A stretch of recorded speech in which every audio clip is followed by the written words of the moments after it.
Life is about movement and vitality. Don't let vein disease slow you down. Our cutting-edge procedures are minimally invasive with little to no downtime. Rediscover healthy, beautiful legs that keep up with your life.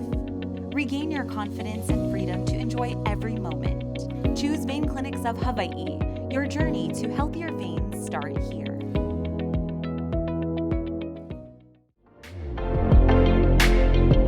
Aloha, it's Kiana Cayabyab, and here are today's top Hawaii headlines from the editors at the Honolulu Star-Advertiser.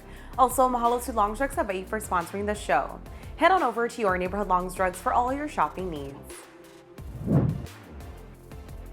An Army reservist who is suspected of killing at least 18 people in Maine was recently treated at a mental health facility. A warrant is out for 40-year-old Robert Card on multiple counts of murder. On Wednesday, police in Lewiston reported active shooter incidents at a bar and a bowling alley. Details are scarce, but at least 18 people were killed and others wounded. A police bulletin identifying Card as a person of interest in the attack said he had been committed to a mental health facility for 2 weeks this summer. He had reported hearing voices and threatened to shoot up a military base. An official said commanders in the Army Reserve's 3rd Battalion, 304th Infantry Regiment became concerned that Card was acting erratically during training at the U.S. Military Academy at West Point in New York in July. According to a database maintained by the Associated Press and USA Today, in partnership with Northeastern University, Wednesday's attack was the 36th mass killing in the U.S. this year. A Hawaii family is working to bring their auntie home from war-torn Gaza. Ramona Okumura, a 71-year-old prosthetics expert from Honolulu, was volunteering with the Palestine Children's Relief Fund in Gaza when war broke out on October 7. She is one of 46 aid workers. An estimated 500 to 600 Americans and other civilians who have found their way to the Rafah border to Egypt but are unable to cross into safety. Back home, Okumura's nieces and nephews have been working hard to draw attention to her story. Some have visited Washington, D.C. to push lawmakers into action, while others carried a banner bearing her face at the Honoka'a Peace Day parade on Saturday. Okumura was born and raised in Honolulu and taught at her alma mater, Hawaii Baptist Academy, before moving to Seattle. She worked as a prosthetics technician and lecturer at the University of Washington for 27 years.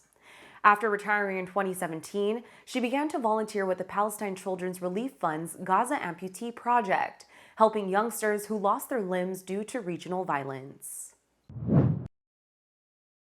Hurricane Otis stunned scientists when it transformed into a Category 5 storm in record time this week. Otis hit Acapulco on Wednesday, leaving a trail of destruction in its wake that included at least 27 dead. President Andres Manuel Lopez Obrador toured the iconic city on Mexico's Pacific coast, where at least 4 people remained missing. The death toll could rise, with tens of thousands of residents still in damaged homes without power. Lopez Obrador said Otis had toppled every power line pole in the zone where it hit, leaving much of the city of 1 million without electricity. The resulting destruction delayed a comprehensive response by the government, which was still assessing the damage along the coast.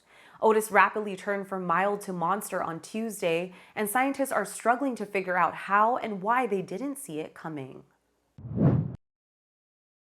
A shark advisory has been issued for the Castle Surf Spot in Waikiki. A city alert at about 9:45 this morning said a 6-foot non-aggressive shark was seen outside of the reef. On Wednesday, a shark attack was reported on the North Shore hours after a warning was posted at Nanakuli Beach Park on the West Shore. A 30-year-old man suffered an apparent shark bite to his leg at a surf spot known as Pua'ena Point in Haleiwa at about 3 Wednesday afternoon. Surfers had helped the man to shore, placed a tourniquet on his right leg, and waited for first responders to arrive. Lifeguards continued medical treatment until EMS paramedics took over with advanced life support. The man was taken to the hospital in serious condition. The cost of financing a home rose again this week. Mortgage buyer Freddie Mac said the average rate on the benchmark 30-year home loan rose to 7.79% from 7.63% last week. A year ago, the rate averaged 7.08%. Borrowing costs in 15-year fixed-rate mortgages also increased. The average rate rose to 7.03% from 6.92% last week. It was averaging 6.36% a year ago. As mortgage rates rise, they can add hundreds of dollars a month in costs for borrowers, limiting how much they can afford in an already tough market.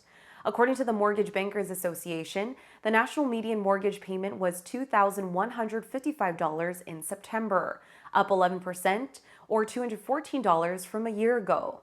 This is the 7th consecutive week that mortgage rates have moved higher. For more on these stories and all the latest headlines, subscribe to the Honolulu Star-Advertiser. Visit Hawaii's top source for breaking news online at staradvertiser.com and download the Star-Advertiser mobile app. Mahalo, have a great day, and we'll see you back here tomorrow.